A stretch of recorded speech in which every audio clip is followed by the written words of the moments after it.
have a joy about me or an effervescence or something, but it is not, it's genuine.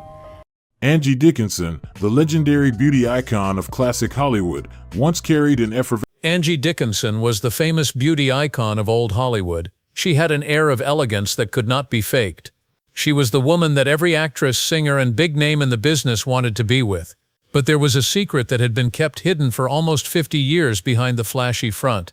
Love between two people of the same gender that is kept from view at fancy parties and on movie sets.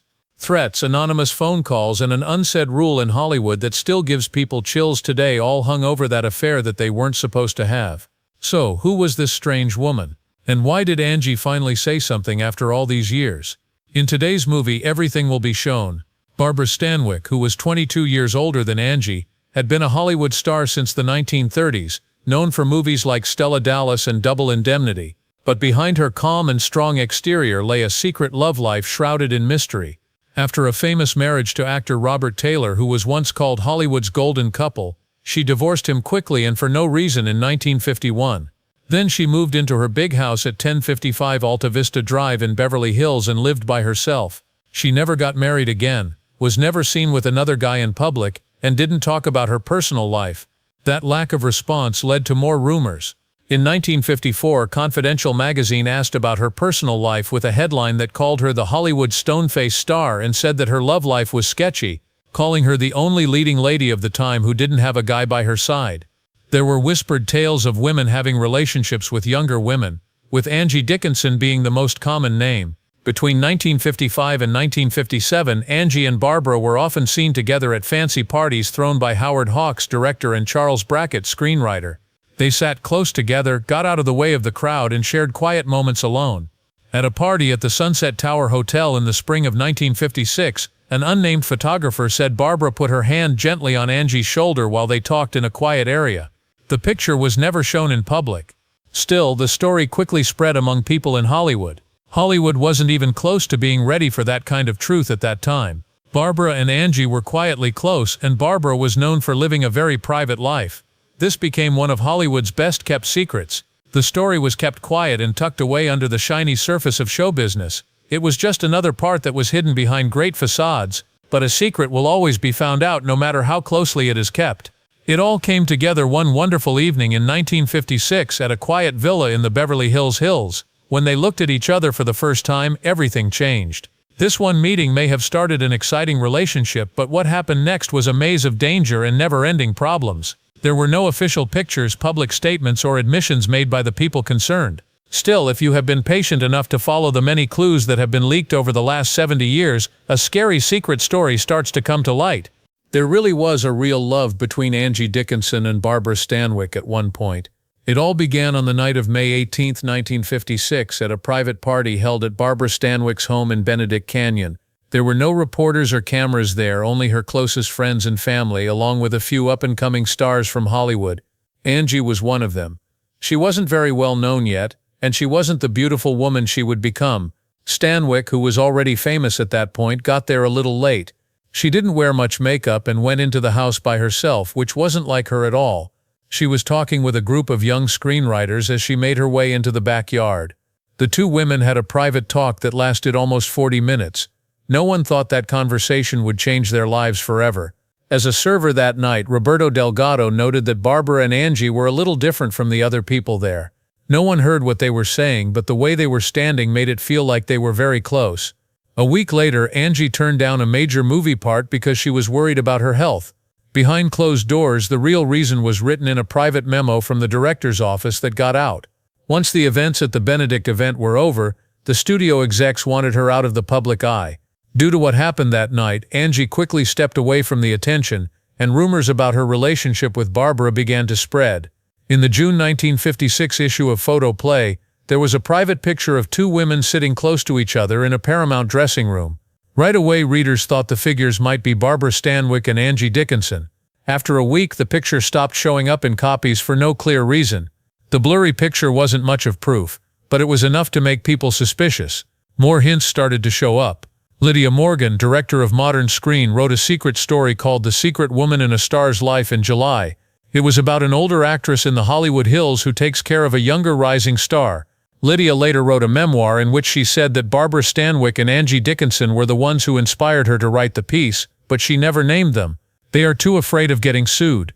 It seemed like the rumors could reach even TV.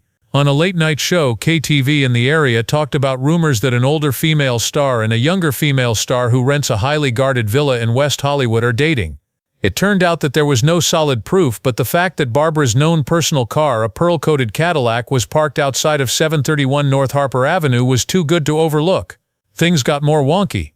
Barbara's longtime driver was fired without warning after he reportedly admitted taking both women to synagogue but dropping them off at different times. A production secretary remembered that Angie refused to shoot outside of Los Angeles for reasons that had nothing to do with her health. She made it sound like Angie couldn't get away from the industry's watchful eye, even though they were trying to stay hidden. The paparazzi never got a picture that proved for sure that they were together. Still, stories kept going around.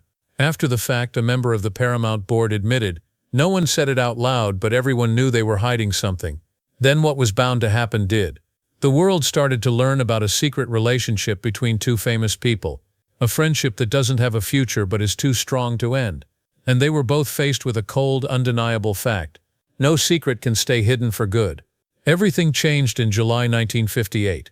At Venice Beach, Angie Dickinson and Barbara Stanwyck were seen locking hands in a very suggestive way. Their eyes met in a way that made it clear that they loved each other.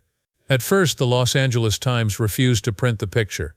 But soon after, it was on the front page of the Hollywood Gazette with the shocking title, "Friendship or Something Deeper Between Two Stars." That title was like a bombshell in Hollywood. It threw everything into chaos. Their secret calm life fell apart. The press swooped down on them and made up confusing stories about how they were connected.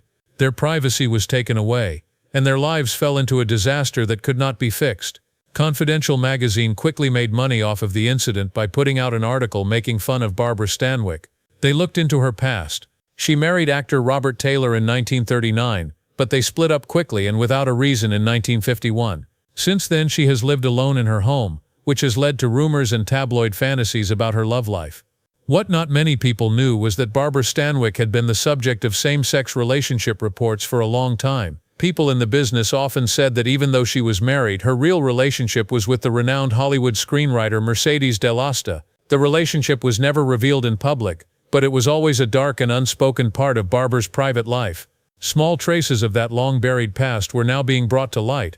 Angie Dickinson had nothing to do with Barbara's past, but she had to deal with the repercussions. Every move she made, whether she meant to or not, was seen by many people and thought about in great detail. She was blamed for bringing shame on Barbara, which led to nasty titles like Dickinson, the woman who dared to break all of Hollywood's rules. The stories kept coming, leaving Angie with nowhere to go. In the middle of that chaos stood Angie's old friend Frank Sinatra.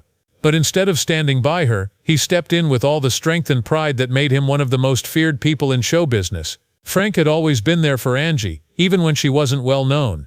But once everyone found out about her relationship with Barbara, he could no longer stay quiet. He told Angie to end the affair because he was afraid of the reaction. "This can't hurt your career," he told her. "Hollywood will never forgive what you are doing."